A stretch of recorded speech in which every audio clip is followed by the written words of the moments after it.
เมื่อในก็สั่งผ้าก็มาถึงค่ะตั้งกวางเตมีอยู่3 ฟุตครึ่งจื้อก็ใน3 ทัดครึ่งนั้นความมันเขาว่า3 เปกควายค่ะเนาะ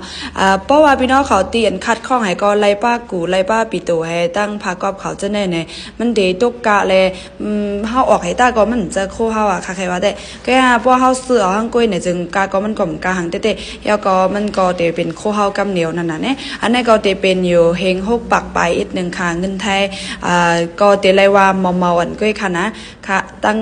นานก็แต่ละวันนะพี่น้องที่อันทำว่ากูต้องใจแคมอยู่5เนี่ยมันก็หล่มใช่ไหมคะว่าเปิดใจตื้อมาให้ค่ะก็ไปด้านไรซื้อปัดเอาค่ะมันนังย่าเอามันหล่มค่ะมันดีเหยียบงิมย่าตรงมันหว่ามันปก็นั่งย่าตรงว่าจะเนี่ยย่าก็กูก็ประเดี๋ยวเป็นกีเตอร์สีขาว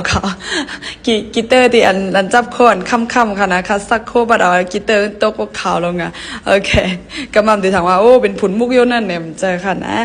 ก็เดี๋ยวไล่มาข้างในค่ะเผื่อมาตัวเนี่ยไอ้ก้างว่าตาซิกเนี่ยมันหลวเอาคืนเขาตั้งตาซิกมันในแก่ขนาดอันโอนอันจะตั้งตาซิกเนี่ยเขาว่าอย่าไปให้เพื่อนหันตาซิกเนี่ยก็ปัดเอาเขียงกลักงักไว้เขาก็เตไล่มาข้างในค่ะพี่น้องดีอันใครซื้อเนี่ยค่ะสั่งมาที่ในลาซาด้าค่ะเตตุกอยู่เฮง6 ปักปลายเงินไทยค่ะนะก็เตไล่มาข้างในค่ะเตไล่ว่าแคมอยู่อันเสือเนื้อในก็ตั้งตึกสั่งไว้อยู่ไปมาถึงเพราะวันที่3 บอกในค่ะ